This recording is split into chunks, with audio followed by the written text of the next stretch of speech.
Alright, it's our last lesson of this chapter. We're going to now learn how to solve equations by multiplying and dividing fractions. So solving for the variable. Here's your warm-up, some real simple solving for the equation problems. Come back when you are done. So here are the answers you should have gotten: 22, 25, 74, and 12. On the right side, I also reminded us of the three things you need to be able to know to solve these. We got to get the variable alone. So what you do to one side, you got to do to the other. And what you're doing to both sides is the inverse operation that's shown. Now, my final question to you is, how can you check to see that you have the right answer? You should remember how to do that. All right, let's get moving into our lesson for today. Here's a scenario for you to think about as we get into our lesson. Someone wants to build a koi pond in their backyard. So he makes the width of the pond 2/3 of the length. The width of the pond is 14 feet. So what's the length? So basically we got 2/3 of the length. Well, we don't know that, so we're doing 2/3 times L equals 14. Well, what is the inverse operation of 2/3 times L? You know that to be multiplying, or to be dividing. But how do you actually divide fractions? Well, remember, dividing by a number is the same as multiplying by its reciprocal. So the big thing you're going to do today is you're going to realize anytime you have to take the fraction to the other side, it's like dividing. You're just going to flip the numbers and then multiply them. Let's get into some practice of what I'm talking about. Okay, so here's our first problem. It says 3/5 times j equals 25. Well, you have to remember that when you see it as 3/5 times j, you have to find the inverse operation. So what's the opposite of multiplying by j? It's dividing. So we rewrite it showing dividing by both sides. Now, once we have that, basically this side cancels out and we're just left with j. So again, we want to get the variable alone. We're there. But you can't divide. You have to multiply. So we're going to change dividing to multiplying. And then remember, multiplying by the reciprocal means we got to flip 3/5 to be 5/3. And the other trick to remember is you put a 1 underneath the whole number. So for this one then, we're just going to multiply 25 times 5. That gives you 125. And 1 times 3 is 3. Now, that is not our final answer, because we then have to see how many times 3 goes into 125. So we can see if 3 goes into 1, it doesn't, but 3 will go into 12 4 times with no remainder. So then we bring down the next number of 5. 3 will go into 5 once with a remainder of 2, and then the denominator stays a 3. So that is how you actually get 41 2/3, which is truly our final answer. So if you want, copy this down before moving on so you can see that you're multiplying by the reciprocal on both sides. All right, here's another problem I encourage you to copy down as I work through it. So this one, we have 7 times x equals 2/5. Well, how do we get x alone if we're multiplying? You know that we're going to have to divide both sides by 7. So to make it look like a fraction, I'll do 7/1. All right, so we know this side cancels out and we're now left with x. But you also know that we don't actually multiply or divide in this scenario. We're going to need to multiply by the reciprocal. So 2/5, nothing changes with 2/5. But now we're going to have to change 7/1 and just flip these to be 1/7. Now we're able to actually find the answer. So 1 times 2 is 2, and 5 times 7 is 35. So that's our final answer, 2/35. Now, you may be wondering, is that really right? Well, how can we check our work?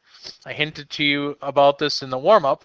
All you have to do, remember, is plug and chug. So if we did 7/1 times 2/35, just simply, plugging and chugging, we can see what we get. 7 times 2 is 14. 1 times 35 is 35. Well, remember, the original answer was 2/5. Can we simplify 14 to 35ths to 2/5? Well, we have to find a number that you could divide 14 and 35 by. That would be 7. So 14 divided by 7 is 2. 35 divided by 7 is 5. And as you can see, since we get the same answer, we know that 2/35 is correct. So again, I encourage you to write this one down. You don't have to, but it's always good to get these problems down so you have examples to look back at. Here's another one where we have 5/8 times y. So remember, the only way to be able to solve this is to multiply by the reciprocal. So how do we know that? Well, if we have a multiplying problem here of 5y, we have to divide by 5/8 to both sides. Now, since we know we can't actually divide, we know we're going to have to multiply. But again, this cancels out, so we're left with y equals.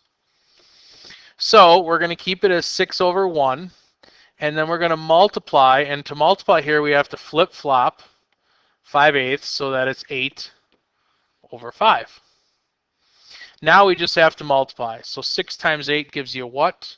Well, you know 6 times 6 is 36, 6 times 7 is 42, 6 times 8 is 48. And 1 times 5 is 5.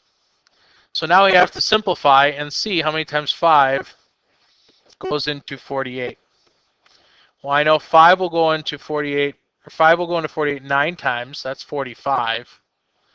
And then what's our remainder? 3. 9 3/5 should be the correct answer. And how can we check to see if that's right? We just have to plug and chug. So we're going to put 9 3/5 back in for y. So really what we see here is 5 times 9 3/5 divided by 8. Well, 9 3/5 times 5 is going to give you, just to kind of speed it up for you, it's going to give you 48/8. Now we just have to see how many times 8 goes into 48, and it actually goes in evenly 6 times. So as you can see, 6 matches our original problem of 6, so our simplified answer of 9 3/5 is correct. Hopefully you're noticing here that all you got to do is multiply by the reciprocal of whatever number is next to the variable on both sides. And as long as what you do to both sides is that inverse operation, you get the variable alone. All right, so for this, I'm going to have you do the bottom problems, 10, 11, 12, and 13.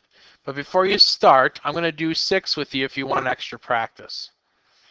All right, so for 6, we have 3t equals 2/7. Remember, the only way you're going to be able to solve this is to multiply, multiply, multiply by the reciprocal. Reciprocal. RECIPROCAL. I really hope that's right. So we know that we have 3/1. The inverse of that is 1/3. So when we go ahead and we multiply this across, 2 times 1 is 2, 7 times 3 is 21. So for number 6, x, I'm sorry, not x, t, that's a t, yes.